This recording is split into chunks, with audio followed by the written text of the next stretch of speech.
참 예수님, 오늘 뭐라 부르셨느냐? 복음에서 하늘과 땅의 주인이신 아버지, 안다는 사람들과 똑똑하다는 사람들에게는 이 모든 것 감추시고 오히려 철부지 어린아이들에게 나타내 보이시니 어떻게 하다고요? 감사합니다. 안다는 사람들과 똑똑하다는 사람들과 이미 다 커버렸다고 생각하는 사람들에게는 이 모든 진리를 감추시고 철부지 아이들에게 나타내 보이시니 감사합니다. 오늘 예수님이 이런 말 하셨어요. 근데 이런 말을 하시게 된 거는 그분의 체험 때문에 그래요. 열심히 예수님은 구원의 기쁜 소식 들려주셨죠. 하늘나라 신비를 기적을 통해 증거해 주셨죠. 그런데 어떤 이들은 그것을 순수하게 받아들이는 이들이 있고, 또 어떤 부류들은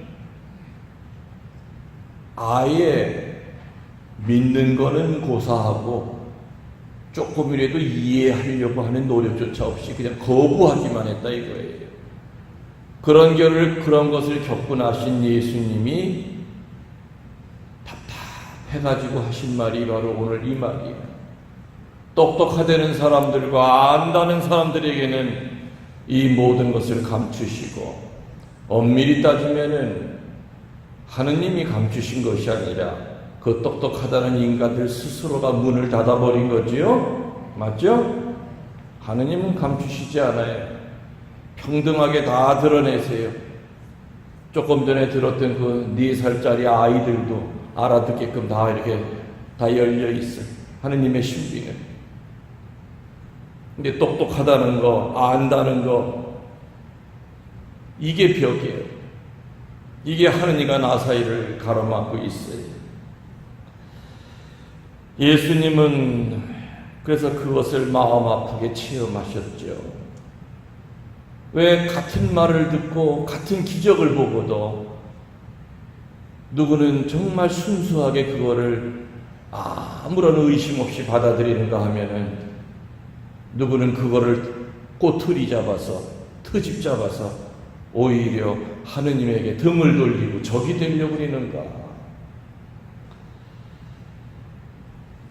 예수님이 말씀하시는 소위 그 안다는 사람들, 똑똑하다는 사람들은 과연 어떤 사람들이었겠는가? 무언가 안다고 하는 걸 우리는 지식이라고 그래요. 맞죠? 영어로 knowledge라고 해요. 지식이라고 해요. 그리고 참 저 사람 똑똑하다 할 때 우리는 참 영특하다. 똑똑하다는 그 영특함, 서양 말로는 스마트하다고 해요. 스마트. 무언가를 안다고 하는 그 지식과 똑똑하다고 하는 그 영특함, 그것 자체를 단죄하시는 게 아니지요, 예수님은. 문제는 뭐냐? 안다고 하는 것, 내가 똑똑하다고 하는 것을 예수님의 그 복음 앞에다가 내세우는 교만을 단죄하시는 것이다. 뭘 단죄하는 거라고요? 그렇죠. 지식 자체가 단죄의 대상이 아니에요. 똑똑하고 영특한 거 그 자체가 벌받고 죄 아니에요.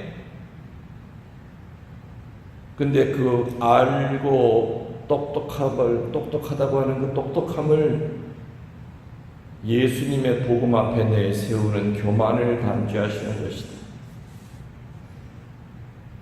지금쯤이면 여러분들 귀에 못이 박히도록 외우고 계실 터인데 교만이 뭐라고 그랬어요?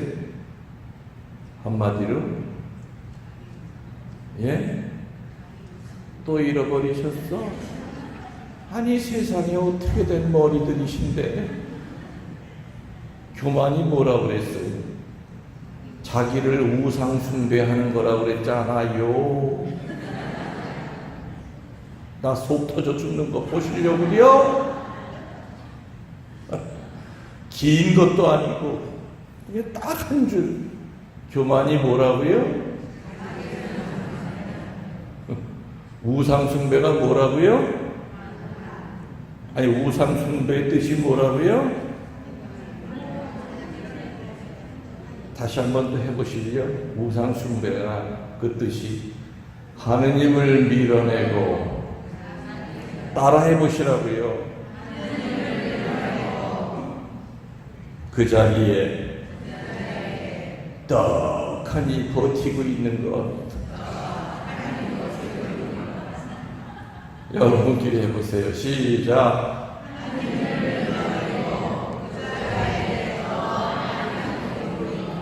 그게 우상이라고 그랬죠?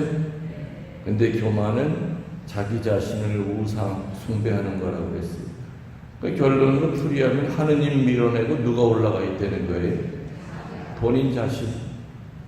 본인이 알고 있는 그 똑똑한 거, 본인이 많이 안다고 하는 지식, 그게 바로 교만이에요. 아무튼 하느님 밀어내고 그 자리에 지자리인 양 버티고 앉아있는 것들은 다 우상이야.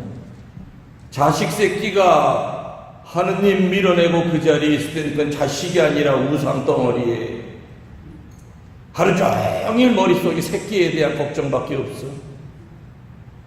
하느님 생각은 하지라. 그건 자식이 아니라 우상 덩어리에. 그 자식에게 축복 주는 분은 누구예요? 아이고, 아는 건 나보다 다 선생이야. 자식한테 축복 주는 분은 하느님이라는 걸 그렇게 잘 알면서도 자식에게 축복 주는 하느님은 저 밑으로 끌어내리고 하느님 자리에 자식만 올려놓고 하루 종일 그냥 내 새끼. 여러분이 하느님이라면 성질나서 그 자식한테 축복 주겠어? 끌려 내려오면서 기분 좋은 사람 있으면 나와보라고 해. 돈이 하느님 자리를 밀어낼 수 있겠죠. 때로는 자기 취미 생활이 하느님 자리 밀어내요. 그래서 일요일 날 바빠서 못 온대요. 물어보면 등산 가야 된대요. 동호회에서 약속이 있대요. 일요일 날 낚시 가야 된대요.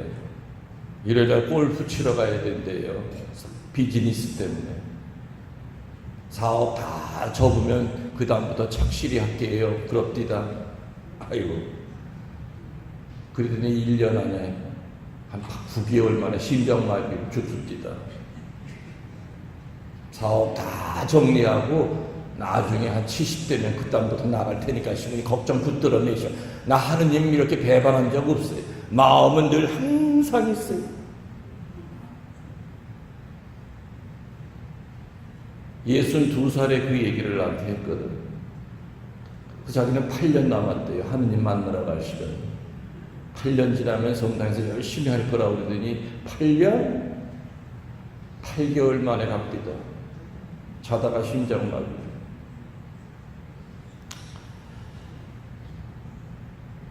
예수님의 가르침 앞에, 복음 앞에 자기 자신의 지혜로움을 내세우고 자신의 똑똑함을 앞세울 때 예수님의 복음은 절대로 바로 그 인간에게 받아들여지질 않을 거예요.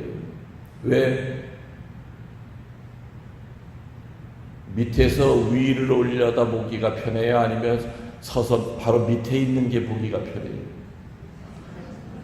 하느님이 나보다 높은 데 계실 때 우리는 쳐다볼 수 있지만 밑으로 떨어져 계신 컴컴한 데는 하느님이 안 보여요.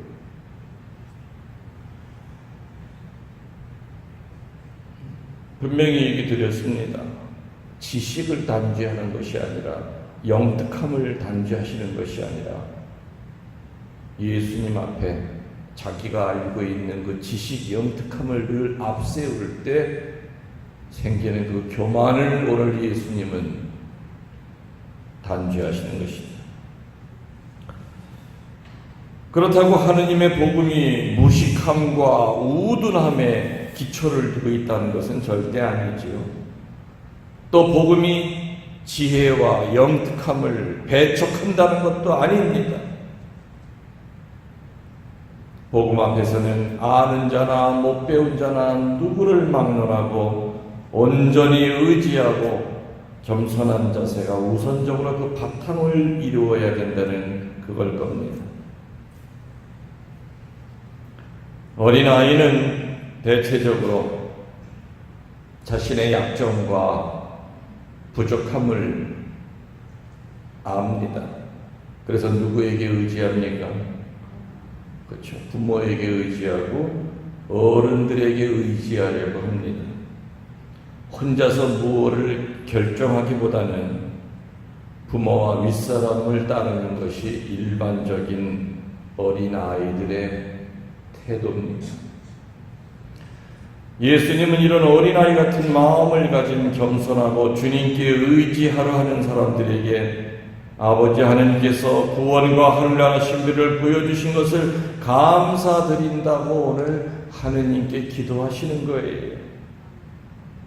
보여주시니 감사합니다. 오늘 예수님은 기도하신 거예요. 그렇죠? 안다는 사람들과 똑똑하다는 사람들에게는 감추시고 철부지 어린 아이들에게 보여주시니 하느님 아버지 감사합니다.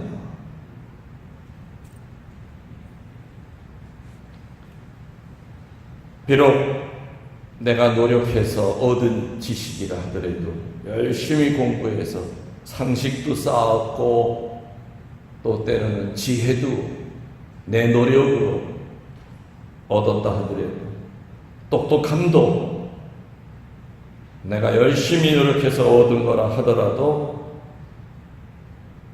하느님 앞에 그거를 내세워서는 안 된다는 그 뜻일 겁니다.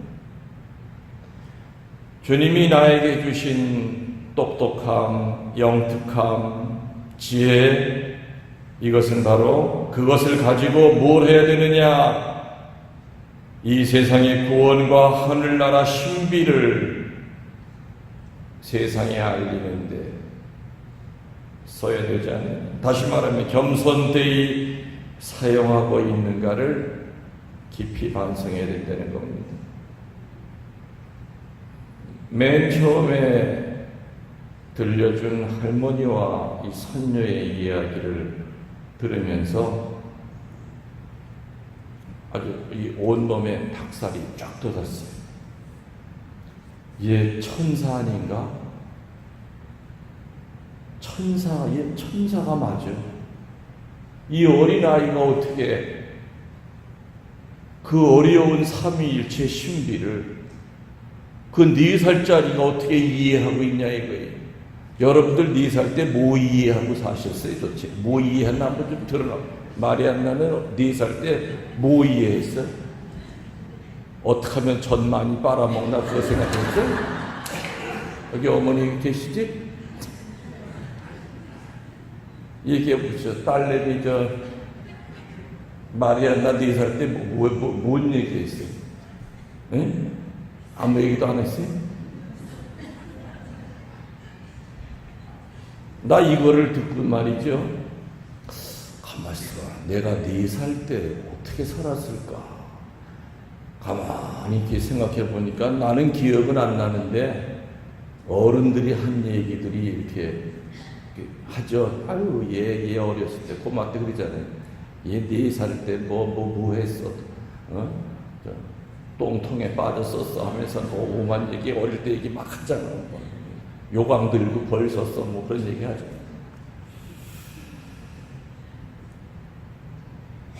여러분 앞에 있는 김신부는 4살 때 뭔 얘기하고 살았을 것 같아요? 나도 모르는데 여러분들이 어떻게 알아요? 근데 난 절대로 이 아이처럼 이런 얘기는 난 한 번도 한 적이 분명히 없을 거예요. 난 오늘 이 동영상을 보면서 그리고 여러분은 오늘 좀 못 봤겠지만은 이 아이의 표정을 봐야 해요. 운전하고 있는 할머니를 한테 그 하느님을 설명하려고 하는 그 얼굴 표정이 얼마나 진지한지 몰라. 장난스럽게 하는 얘기가 아니라 할머니가 왜 그렇게 답답하냐 이거예요. 왜 그걸 모르냐 이거예요. 응? 엄마가 나 낳았을 때 내가 엄마 본 적 없지 않냐 이거예요. 근데도 내가 내 엄마야? 내 엄마 맞아? 이런 적 없지? 그잖아. 그냥 믿는 거야. 호랭이 못 봤어도 우리 호랭이 있다고 믿잖아. 그렇게 믿는 거야. 이제 이해가 돼, 할머니? 그잖아. 아, 그렇구나, 할머니가. 철부지 어린아이들 앞에 그냥 결국에는 단순해야죠. 프랑스의 유명한 시인이면서 영성학자였던 미셸 과스트라고 하는 신부님이 쓴 시가 있어요. 많은 시가 있는데 그 양반이 쓴 시 중에서 지금도 내가 이사 다닐 때마다 책들을 다 바자 때 내놓지만은 안 내놓고 내가 꼭 갖고 다니는 몇 권 안 되는 책 중에 하나가 그 미셸 과스트 신부님의 그 시집인데 거기 보면은 이렇게 나와요. 예수님께서 말씀하십니다. 나는 어린이가 좋다고 예수님이 말씀하십니다. 내 나라에는 어린이밖에 들어올 수 없다고 예수님이 말씀하신다. 수염이 하얗게 난 어린이, 등이 땅바닥까지 꼬부라진 어린이, 주름살이 자글자글한 어린이, 그러나 다 어린이들이에요. 본인이 스스로 이미 다 컸다고 생각하는 어른은 내 나라에 들어올 수가 없단다 하면서 바로 오늘 이 복음을 아마 읽으면서 그 신부님도 그 시를 쓰지 않았을까. 굉장히 길게 천국의 어린이 같은 마음을 가진 사람만이 들어올 수 있다고 하는 얘기를 시로 기가 막히게 표현했어요. 물론 불어 원문을 읽으면 더 아름답습니다. 한국말로 번역된 것도 참 아름답게 번역을 했지만 하늘나라에는 어린이만 들어갈 수 있다. 등이 굽은 어린이, 수염이 하얗게 난 어린이, 온 얼굴에 주름이 자글자글하지만 그래도 어린이가 맞아. 그래서 우리들 살아가면서 어린 왕자처럼 그런 마음을 갖고 살아야 되지 않을까. 나이가 많은데도 어떨 때 이렇게 대보면은 참 이 할머니는 애기 같다, 어린아이 같은 마음이다, 참 순수하다 하는 경우가 있고, 아직 10살도 안 됐는데 얘기해 보면은 그 10살도 안 된 아이가 산전수전을 다 겪었어. 얼굴을 보면 할아버지 얼굴이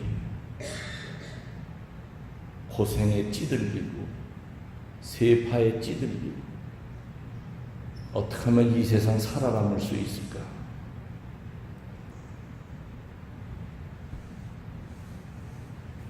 그 전에 보육원이라고 아시죠? 고아원이에요. 수녀님들이 운영하는 보육원이 옛날에는 많았어요. 신학생 때, 방학 때 시간 날 때마다 가서 걔네들이랑 함께 놀아줬어요. 내가 하면 인기 짱이지.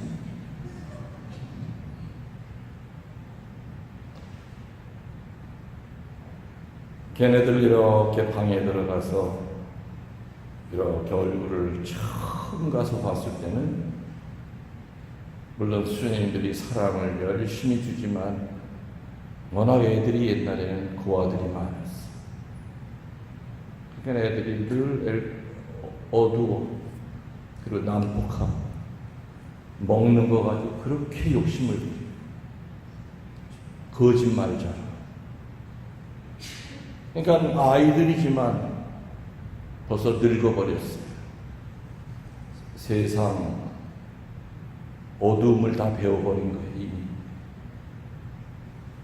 그래서 처음에는 그 아이들한테 내가 많이 당했어요. 훨씬 나보다도 머리 굴리는 게 몇 배 위에 있어, 고단수에. 그다음에 방학 때마다 열심히 찾아가서 아이들이랑 놀아주고, 교리 가르쳐주고, 율동 같이 하고, 내과에 가서 같이 미역 감고, 아무튼 그 신학생으로서 최선을 다해서 이 아이들 웃게 해야 되겠다. 한 3년 지나고 나니까 아이들이 웃습니다. 밝아집니다. 너무 일찍 늙어버린 아이들이 있는가 하면 아무리 세월이 지나도 어린아이 같은 마음을 가지고 있는 그런 노인들도 있는 거예요. 그래서 아까 미첼 과스트 신부님의 시처럼 내 나라에는 어린이들만이 들어올 수가 있다. 스스로 어른이라고 생각하는 사람은 못 들어온단다. 이미 자기는 다 커버렸다고 착각하는 사람들은 내 나라에는 절대 들어올 수가 없다. 자, 우리 누님들 어린이처럼 한번 웃어보시오.